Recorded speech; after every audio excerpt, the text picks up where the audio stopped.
Without further ado, we now start the first plenary lecture of this morning, given by my friend and colleague Ben NEMERY from the University of Leuven, and he will talk about environmental health issues, again emphasizing the importance of studying environmental health issues in lower middle income countries. So Ben, the floor is yours. Thank you very much, Bert and Beate. Thank you for inviting me to give this talk with a very long and probably fallacious title, because I will not cover all of that. Instead, and I make no apologies for it, I will give a summary of our epidemiological studies in a mining environment in DR Congo, and you will see how this fits with this complicated title that was meant to lure you to this keynote lecture. You will see that what I will be presenting will be very simple, the beauty of simplicity, mainly descriptive epidemiologic studies, small numbers, no epigenetics, no microbiome, but there will be a big element of environmental injustice, and you will understand, hopefully, when you see some of the data and pictures. Now, for justice sake, and I don't want to be accused of helicopter science or safari epidemiology, I want to acknowledge now, rather than at the end, the contribution and the collaboration with my colleagues from Katanga, DRC, and Professor Celestin Banza-Lubaba-Lukulu is in the audience, as well as Dr. Kayembe Kitenge and Musa Obadia. They did the field work mainly, together with many others.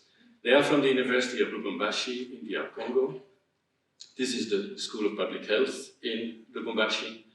And there are, of course, also many other people who have contributed to these studies, in particular Professor Erik Smulders from the Department of Earth and Environmental Sciences, Division of Soil and Water Management, which fits well with the theme of this conference.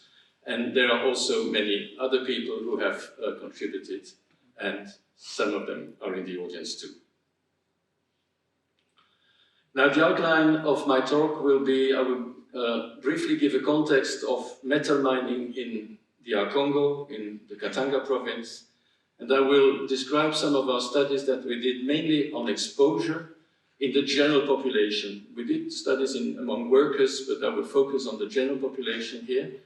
We use biomonitoring a lot, and we also try to understand the main exposure routes, especially ingestion of dust. And I will conclude by an unpublished study on congenital malformations in the area. Now, we heard yesterday that Africa is a big continent, more than 50 countries, and the country where we've been working is right in the middle, DR Congo. It's almost a continent in its own. It's 2 million square kilometers, that's half the size of the European Union, 81 million people. And the place where the studies have been done is in the former province of Katanga. There have been administrative rearrangements, but the former province of Katanga, and especially in the African Copper Belt. And the African Copper Belt is an area that sits across Zambia and DR Congo, and the capital of the former Katanga is Lubumbashi. And it's an area where mining has been going on in ancient times, but the industrial mining started in the Belgian Congo earlier in the last century, and most of it was done by a company called Union Minière du Haut-Katanga, which was based in Belgium. It's caused a lot of pollution, environmental pollution in Belgium, and that pollution came for part from the ores that were mined in the Congo. And these ores were mainly copper, hence the name Copper Belt, but also cobalt, and I will focus on cobalt, as well as lead, zinc, germanium, gallium, and also uranium. The uranium that was used for the atomic bomb in 1945 in Hiroshima came from Katanga. In other places, a bit remote from the copper belt, there's also manganese mining, gold mining, tin and coltan. Coltan is niobium and tantalum that is mainly mined in the north of Katanga and in the Kivu. And this is one of the minerals that is also used for technological applications, but I will not talk about that. Now, after the independence of Congo in 1960, the Union Minière was nationalized and became the GECAMIN. And to cut a long story short, in fact, since 2000, GECAMIN has no longer been the sole exploitant of the mining, but many companies from China, India, the USA, Canada, Australia have taken over, sometimes in joint venture with GECAMIN. And they have engaged in industrial large-scale mining and transformation of ore. So there's not only mining, but there's also smelting. But a new phenomenon has started, that is small-scale artisanal mining by literally thousands, tens of thousands of diggers, creuseurs, and they mainly search for cobalt. And many NGOs have already here in 2004, but also later on, issued reports of the very poor working conditions and consequences for the environment of both the industrial mining, but also the artisanal mining. And most of this artisanal mining is for cobalt. And why cobalt? Well, because cobalt is a very important mineral, and 60% of the cobalt that is extracted yearly comes from the Congo, that very region. And you can see the reserves of cobalt in the Congo are almost half the estimated reserves in the world. So this is a very important commodity, and it is estimated that about a fifth of the cobalt that is extracted, we don't quite know the exact amount, is actually extracted by small-scale mining. Now, where does all that cobalt go? Well, most of it goes to China, because China is the world's leading consumer of cobalt, with nearly 80% of that cobalt being used by the rechargeable battery industry, hence the high-tech. Because these batteries are, of course, needed for your smartphones, for your laptops, but also for electric vehicles. And it's all in the economy. These are the projected demands of cobalt by 2030, if technology remains the same and if that cobalt is still needed for the lithium-ion batteries. So lithium is one component, but cobalt is still necessary for making these batteries. And this explains why, and that was also in my original title, what does critical mean? Well, critical commodities, critical raw materials, are materials that are of economic importance, but for which there is a supply risk. And the EU has defined 27 critical materials. These are the rare earths, metals, there's many metals, but cobalt is one of them. And it has a high economic importance, and there is a supply risk, especially because of its concentration in one region in the Congo. But some other ones, like the coltan that I mentioned, niobium and tantalum, are also critical raw materials. Now, I don't have time to go very much into the economy and the political economy of cobalt. There's a very nice paper coming out in this journal, which talked about the precarious political economy of cobalt, balancing prosperity, poverty, and brutality in artisanal and industrial mining in the DRC. And for those of you who are interested, this will come out very soon.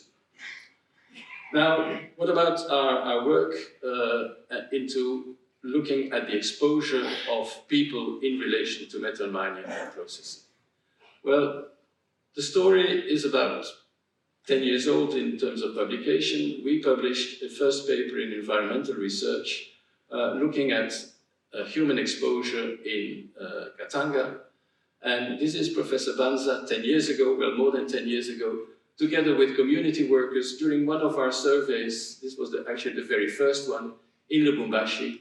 And our main tool was to collect urine, and you have a bag here with small containers to collect urine, and here you see a child who has produced a spot sample of urine. So, told you, not high-tech.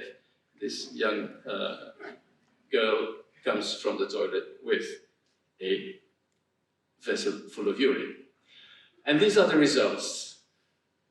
We can see a very marked gradient in the concentration of cobalt in the urine, corrected for dilution, with higher levels in people living close to mining or smelters compared to those who live somewhat further.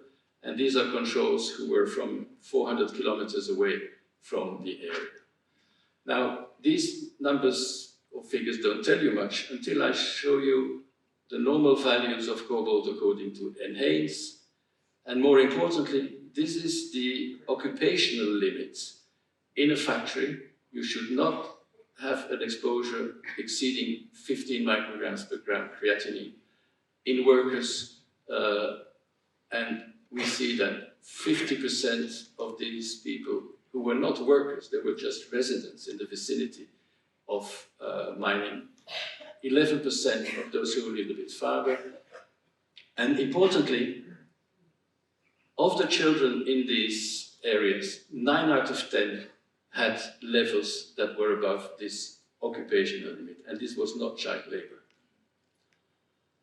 Now, I mentioned uranium, and with cobalt in the area, there is always some uranium.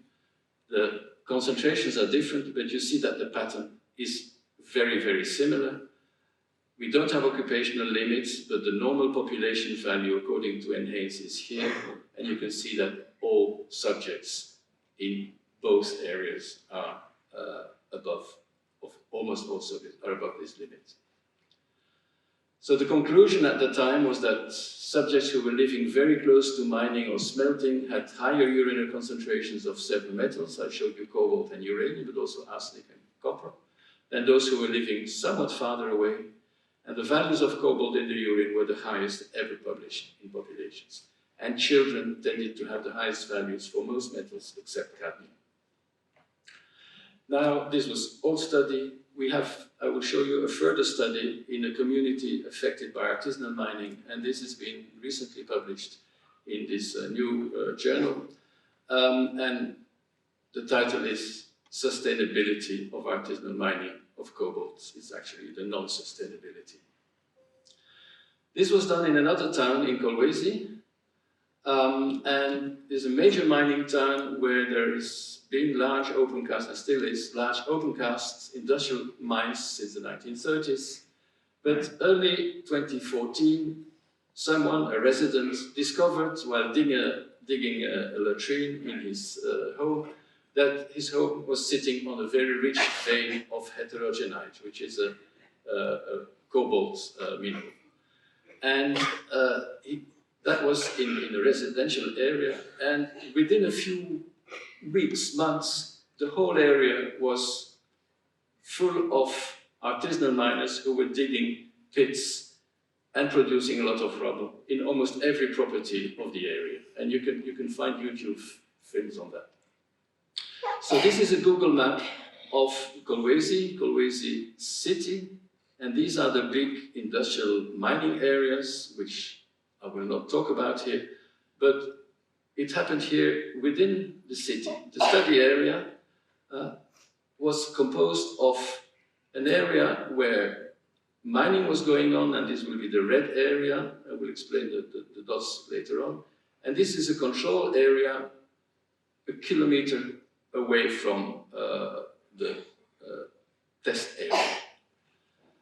These are pictures of 2013 of both the area where mining was not yet going on, and here the control area, and you can see by and large they're very similar, very densely populated.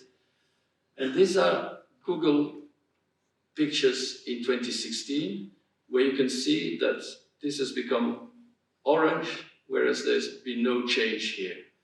Why orange? Because of this. All the pits are covered with this sheeting, and the whole area is full of pits in the people's yards, in their gardens. And people were still living there. These are mine workers, so there's a pit here, you can see, no shoes. They hoist bags of minerals like this. This is a pit inside the house.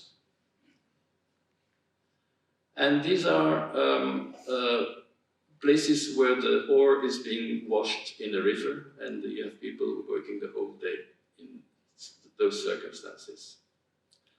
These are some other shots, again, from the same area, and I'll draw your attention to the fact that people keep the minerals in their residential, in their living room, and this contains uranium, so we don't know what the radon concentrations are in these. This is what they're after, the black here. Okay, back to the picture. We sampled urine and dusts in households, these ones, told you small numbers, compared to these ones, in 2 periods. And these are the results in red, dust, cobalt in dust, outdoor and indoor dusts, surface dust in the exposed area compared to the control area, and this is the concentration of the cobalt in the mineral. Note this is a geometrical scale, so you have 1 milligram cobalt in dust, whereas here you have about 100, well, almost 100. Uranium is a mirror image of cobalt. And these are the urinary values of cobalt in adults from the control area, here the adults from the exposed area, again, log scale 10 times more. Children even more pronounced, and they have the same levels of cobalt as the mine workers, and here are the women who are washing the ore. This is the occupational health limits. And again, uranium, lower values of course, but again, a mirror image of what you see in cobalt. Now, one big question, and this is methodology, one big question when you make urinary measurements is that urine not contaminated? And people will always criticize you. You have external contamination because of dirty clothes, dirty hands. You see, these are miners. This is full of dust. So we took blood after cleaning very well the area to draw blood. We didn't do it in everybody, but in the second survey, we have here the relationship between cobalt in the urine at the individual level and cobalt in blood. And you can see this is a very nice correlation, suggesting that our urinary values are not due to external contamination, which was a relief.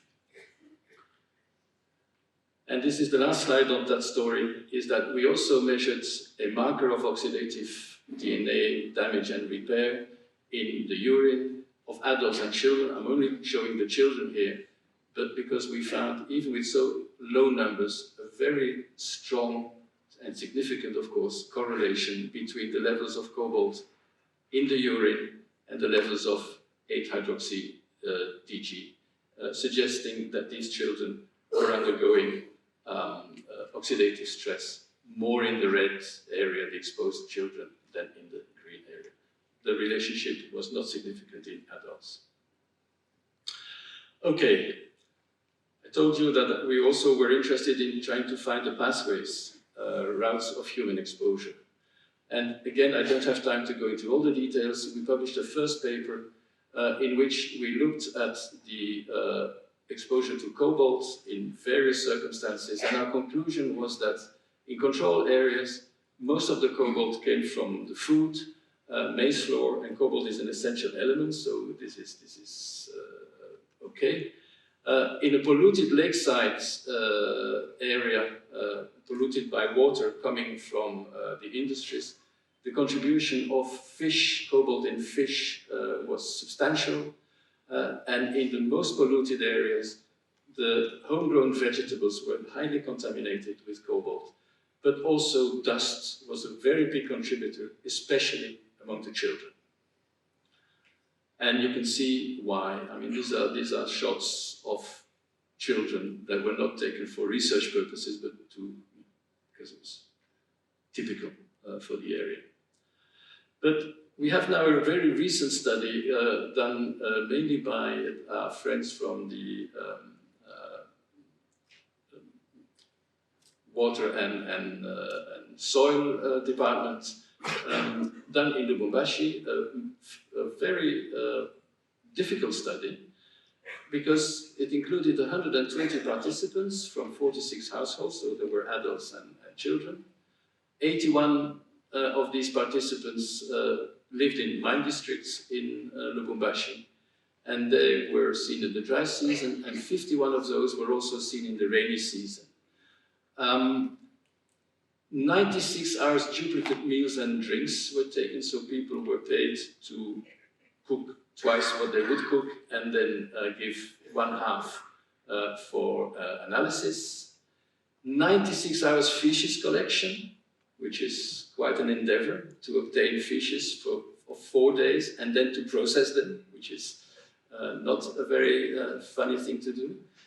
24 hours urine collection on the last day of the fishes collection, and also collection of surface dust, both outdoor and indoor, that is usually very similar per household on one of these days.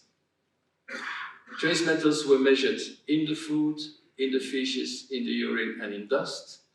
And the dust ingestion was calculated based on the fecal concentration of trace metal, traces that are not absorbed to any significant extent. And the results are quite striking in that the geometric mean of dust ingestion estimated was 280 milligrams per day, with a 95th percentile of 13 grams per day, which is much, much higher than the common default values that have been estimated in Western countries, USA, Europe, where people live on hardened surfaces, which is hardly the case in many countries in Africa, many places in Africa. And as expected, the dry season the ingestion during dry season was about twice what we found in the rainy season. Children had higher absorption than adults, and men were lower than women, and some women had very, very high values. These are almost in the 100 grams, and that's because of geophagy. It's the practice of eating clay, especially during pregnancy. So the important thing here is that a lot of the risk assessments that have been done and are being done use the wrong assumptions to estimate the contamination, the effect of pollution and dust ingestion in countries where there are far fewer hardened surfaces than in Europe or the USA. Now, briefly, what do we do about the health impact? Well, not a lot. We focused on a concern that was repeatedly expressed already 10 years ago and longer, expressed by pediatricians, gynecologists, NGOs, the authorities, the media, civil society, that people had the impression that since the boom in mining, including artisanal mining, there were more babies being born with severe birth defects. And very often people said, especially among the creuseurs, the diggers. And so this was a question that came up very often.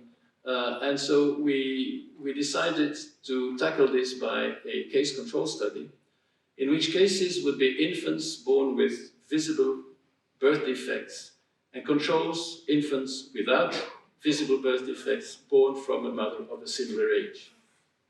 And the hypothesis of the case control study was that there would be different exposure to metals before birth, in utero or before.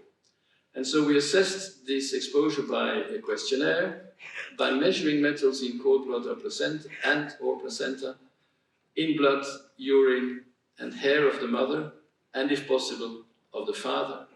And we also looked at the exposures at home. I will not give all the results yet, because of time. The method was that we asked the midwives and doctors of all the hospitals and maternities in Lubumbashi, and there is more than 100, that each newborn, born or stillborn, with a visible birth defect, except isolated polydactyly or clubfoot, be notified to a central telephone number that was manned by 4 medical doctors. And one of these would be at the hospital within 24 hours of the notification, administer the questionnaire, take photographs of the baby, take samples from the mother and the child, and if possible from the father, and also select a control from the same maternity born after or just before the indexed child. And the questionnaire was very extensive with administrative data, with medical and obstetrical history, medication, geophagy, diet, cosmetics during pregnancy, including whitening creams, educational level and socioeconomic status, residence, and occupation, also, of course, of the husband or partner. We were not very successful in reaching the fathers. This is one of the problems of the study. The children were recruited over a period of 2 years. The diagnosis were made based on photographs by a pediatrician, geneticist. The samples were analyzed later on after we received the funding, because we started without having any funding. And the statistical analysis has been completed not so long ago. This is a map of Lubumbashi, and the main city is here. We had 138 cases, and not always a control for each case, 108 controls. The dots were all maternities. The cases, of course, were a very mixed distribution. There were a few recognizable genetic syndromes, a few amniotic bands and acquired malformations in utero, but then all sorts of defects, neural tube defects, orofacial defects, and others. And this is just an example, sorry for the horror pictures, of 3 cases of holoprosencephaly that were described as case reports recently published by Dr. Kayembe Kitenge. The cases and the controls were reasonably well matched for age of the mother, for parity, and other things except birth weight. And I won't go into the details of all the potential confounders. The results, in a nutshell, the questionnaire data, we found no significant differences for most factors except, luckily, and it proves that our questionnaire was probably okay, women taking vitamins during pregnancy. There was higher prevalence of vitamin taking among the controls than among the cases, and that was significant. The mothers were more likely to have a paid job among the cases, but none of them were actually working in mining, so they had other jobs like a cleaner or other jobs. But the single most striking feature was that the job was the job of the father. There were more mining-related jobs among the cases than among the controls, and that was significant. With regard to trace metals, it was very disappointing. It's almost a null study. We found high levels in both cases and controls, but generally no significant differences between cases and controls, either in blood from the mother, urine from the mother, except for manganese that was higher in cord blood and fetal placenta in the cases than in the controls. We also, of course, applied the multivariate model, and these are the results, and they confirm the binary analysis. Taking vitamins was protective. A mother with a paid job, a higher odds ratio adjusted for various factors, fathers with a mining-related job, an odds ratio of 5.6. These were not only creuseurs, there were also people working in smelters. And then the doubling of the manganese in cord blood was also significant. Comments? Well, this is a unique investigation into the association between environmental pollution, bimetals, and birth defects. The effect appears to be mediated mainly by paternal occupational exposure to mining, and we think that it could be an epigenetic effect. The significance of the exposure or the high exposure to manganese in cord blood and placental tissue of the fetus, we don't know. But of course, like all studies, we have limitations. One is that we had cases and controls from the same maternities, so they were actually sharing the same environment. We probably did not take our samples at the right time, at delivery rather than at conception or before. And we were very unsuccessful in having good data from the fathers. We had only 10% of fathers who provided data, and that's why we have started a new study, a cohort study in which we are trying to have the fathers also. And this is my last slide, and I would thank you for your attention.